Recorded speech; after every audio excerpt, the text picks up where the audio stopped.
লগৰীয়াৰ সৈতে পথাৰত চেচুলখনা, গোহপাতবোৰত টাংগুটি খেলা, নলা খোলাবোৰত বৰশী টোপোৱা আৰু দাইটি পেহিটিহঁতৰ বাৰীত জামু কৰাৰ এই সুযোগকণ দিয়াৰ বাবে বহুত বহুত ধন্যবাদ আপোনালোক সকলোলৈ। আৰু শেষত মই ক'বই লাগিব, প্ৰথম খবৰ পাব্লিকেশ্যনৰ উদ্যোগত কমল কুমাৰ ডাঙৰীয়া দাক বিশেষভাৱে ধন্যবাদ দিব লাগিব। সৰু ডাঙৰ যি অনুষ্ঠানে তেখেতে নাপাতক কিয়, প্ৰথম খবৰৰ উদ্যোগত সদায় আমন্ত্ৰণ কৰি আহিছে। ভাৰত এক জীৱন্ত সভ্যতা। ভাৰতৰ বিষয়ে এখন আচলতে ক্ষুদ্ৰ কলেবৰত ভাৰতৰ বিষয়ে লিখাৰ প্ৰয়াস কৰিছে লেখিকা চুমি ৰহমানক অভিনন্দন জনাইছোঁ। কিতাপখন উন্মোচন হ'ল বুলি ঘোষণা কৰিছোঁ। আৰু চুমি ৰহমানে আদৰণি ভাষণ ৰাখোঁতে কৈছে যে সুখৰ সংজ্ঞাৰ কথা কৈছে। আপোনালোক যে ইয়ালৈ আহিছে, আপোনালোক কিয় আহিছে?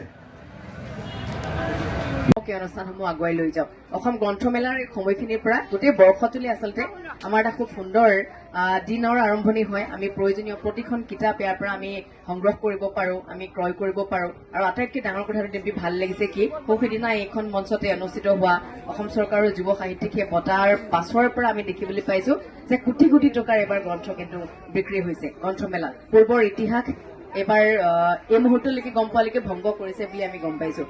গতিকে গ্ৰন্থবৰ্ষ হিচাপে পূৰ্বৰ এয়া এটা খুবেই যোগাত্মক খবৰ আমাৰ সকলোৰে বাবে। মনত আমাৰ সকলোৰে দুখ আছে, যোৱাটো বৰ্ষত আমি কি কি হেৰুৱালোঁ ইতিমধ্যে সকলোৱে দেখিছে। গতিকে এই বৰ্ষটোৰ পাছত আৰু যাতে আমি হেৰুৱাবলগীয়া নহয় একো, এই বৰ্ষটোৰ আজি তথাপিও পুৱাই সকলোকে আচৰিত কৰিছে, অকণমান হিলাই থৈ গৈছে যিহেতু ভূমিকম্পই। গতিকে প্ৰাবল্যও যথেষ্ট আছিল আৰু খুব ওচৰতে হৈছে দেই মৰিগাঁৱত। গতিকে আমি সকলো সাৱধান হোৱাটো দৰকাৰ আৰু বিচাৰিছোঁ যে এই বৰ্ষটো খুব যোগাত্মকভাৱে আচলতে আৰম্ভ হওক, খুব সুন্দৰভাৱে আগবাঢ়ি যাওক এই বৰ্ষটো। আৰু ডিম্পীহঁতে যিখিনি কাম কৰিছে, কমলদাহঁতে যিখিনি কাম কৰিছে, আমি সদায় লগত আছোঁ। আমি তেওঁলোকৰ সৈতে আগবাঢ়ি সকলোকে লৈ আগুৱাই যাবলৈ বিচাৰিম। আকৌ এটা কথা কৈছোঁ যে কণ কণ শিশু গ্ৰন্থমেলাৰ বাকৰিত আচলতে বহু দেখিছোঁ। গতিকে সকলোৱে লগত পিতৃ মাতৃসকল আহিছে, নিজৰ প্ৰয়োজনীয় কিতাপখন তেওঁলোকক কিনি দিয়ক। আজিৰ এই অনুষ্ঠানটোতে 3খনকৈ নতুন কিতাপ আচলতে উন্মোচন হৈছে। গতিকে সেয়াও আমাৰ সকলোৰে বাবে খুবেই ভাল খবৰ। পঢ়ুৱৈসকলকো আমি সমানকৈ উৎসাহ দিব লাগিব। আমি নিজেও প্ৰতিখন কিতাপ পঢ়ি আমি জ্ঞানৰ ভাণ্ডাৰ আচলতে বহলাই লৈ যাব পাৰিম। আৰু আমি আনকো যাতে ক'ব পাৰোঁ যে কিতাপ পঢ়িবৰ সময় হ'ল বা এতিয়াও আমি যে কিতাপ পঢ়িব লাগে। মাজতে মোবাইল ফোনটো অহাৰ পাছত বহুতে কিতাপৰ পৰা আচলতে আঁতৰত আছিল, কিন্তু এটাই ভাল লাগিছে গ্ৰন্থমেলাত আহি দেখিছোঁ যে প্ৰতিখন বিপণীত অসংখ্য লোকৰ এতিয়া ভিৰ বাঢ়িছে। গতিকে এয়া আমাৰ বাবে সঁচাকৈ ভাল খবৰ।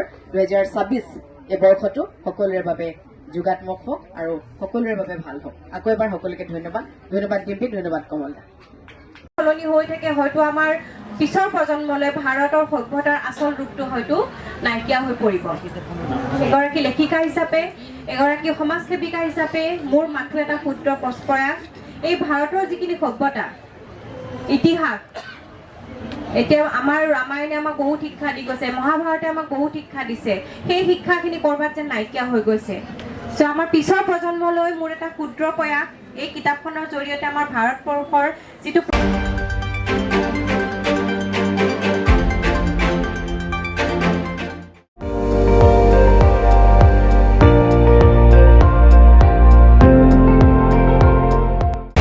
আপুনি চাই আছে ND24, সৰ্বশ্ৰেষ্ঠ নহয় সৰ্বোত্তমৰ দৌৰত।